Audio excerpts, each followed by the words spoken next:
just give the three principles which enable us Israelis to live so easily with this brutal reality. A, most of the Israelis, if not all of them, deeply believe that we are the chosen people. And if we are the chosen people, we have the right to do whatever we want. B, there were more brutal occupations in history. There were even longer occupations in history, even though the Israeli occupation gets to quite a nice record. But there was never in history an occupation in which the occupier presented himself as the victim. Not only the victim, the only victim around. This also enables any Israeli to live in peace because we are the victims. The other day, Professor Falk spoke about this dual strategy of Israel of being a victim on one hand and manipulating on the other hand. After what happened in Paris and in Copenhagen with the terror attacks, Benjamin Netanyahu came with the notion all the Jews must come to Israel. It's the safest place for the Jews in the world. It's a shelter for the Jews in the world. Which is wrong, because Israel is today the most dangerous place on earth for Jews. But let's put it aside. It was only 24 hours later when he said Israel is an existential threat under the Iranian bomb.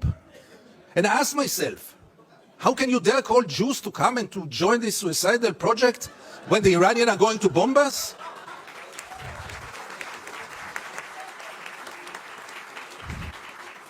But in Israel, everything goes, and both declarations were accepted as the only truth. And here I get to the third set of values which enable us Israelis to live in peace with the occupation. And this is maybe the most crucial one and the worst one. We say victimization, we say it's chosen people.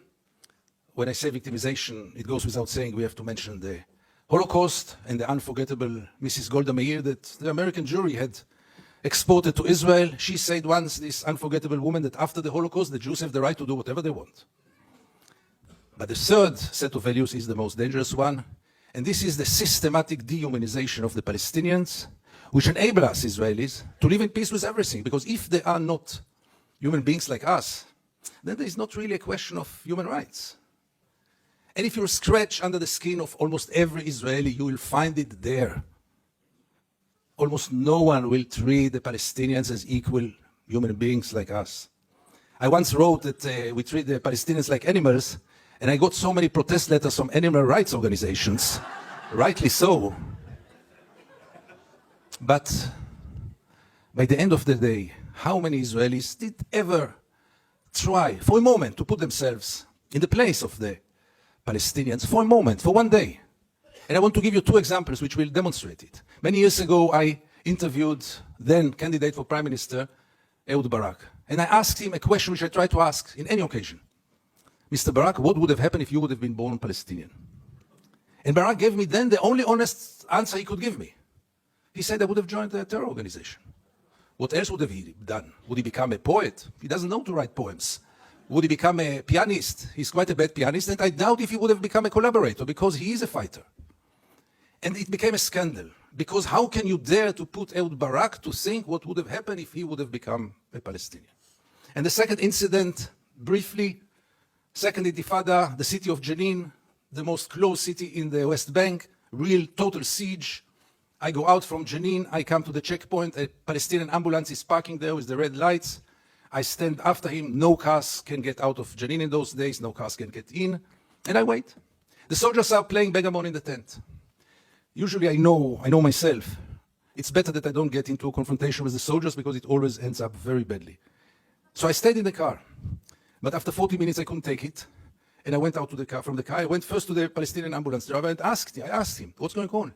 He told me that's the routine, they let me wait 1 hour until they come and check the ambulance. And I couldn't take it anymore, and I went to the soldiers. It became a confrontation, but the question that I asked them, which really brought them to direct their weapons toward me, was one. What would have happened if your father would have been lying in this ambulance? This freaked them out. They lost control. How can I dare to compare between their father and the Palestinian in the ambulance?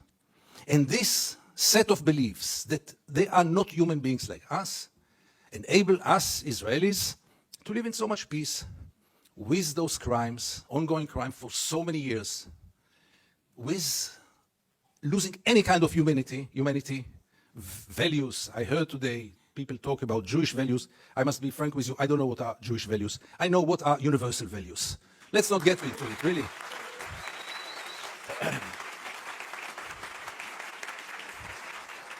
There are very clear universal values. And there is a very, very clear international law. But for most of the Israelis, international law is very important. But not for Israel. Israel is a special case. Why is it a special case? And again, you get with all those set of values, with this living in denial. And here I want to get back to the topic of our panel. Is it good for Israel? No, it's very corrupting. Because as long as the United States enable Israel to continue, obviously the Palestinians are the first and direct, unbelievable victim of it. But by the end of the day, what will Israel be after all those years? What is it already today? Where does it direct to? And things are getting worse and worse. And therefore I have so little hope about change from within the Israeli society. Because things, as you might know, are going more and more to the nationalistic, militaristic, religious direction, with very little hope that change will come from within. Why would Israelis go for a change? What incentive? Why would they bother? Life is so good. You should have seen Israel in the days when Gaza was bombed, when the beaches were crowded, the helicopters were passing on their way to bomb Gaza. The Israeli TV hardly showed photos from there. Newspapers hardly wrote anything. I wrote one article about the responsibility of the pilots, and I needed to use bodyguards to get out of my home after this. The problem was, by the way, that the bodyguards were settlers, and they argued with me all day long until I saw that I'm much more secure without the bodyguards rather than with them. But the last war in Gaza, and this will be my final remarks, the last war in Gaza taught us also that Israel, which has three regimes today, maybe the only country, the only state in the world with three regimes, one for the Jews, one for the Arab citizens, and an apartheid regime in the West Bank and Gaza, one of the most brutal and cruel tyrannies in the world. But even for the facade, even for this democracy, which I always thought is a democracy for its Jewish citizens, I realized last summer that it is a democracy for its Jewish citizens, but only if they think like the majority.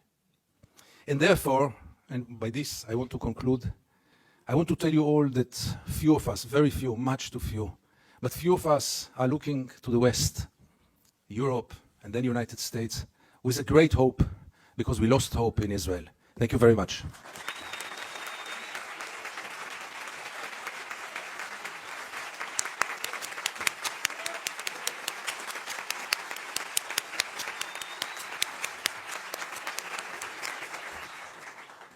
Well, now I'm afraid we're going to need a bodyguard to help you leave Washington, D.C. Thank you very much for your remarks.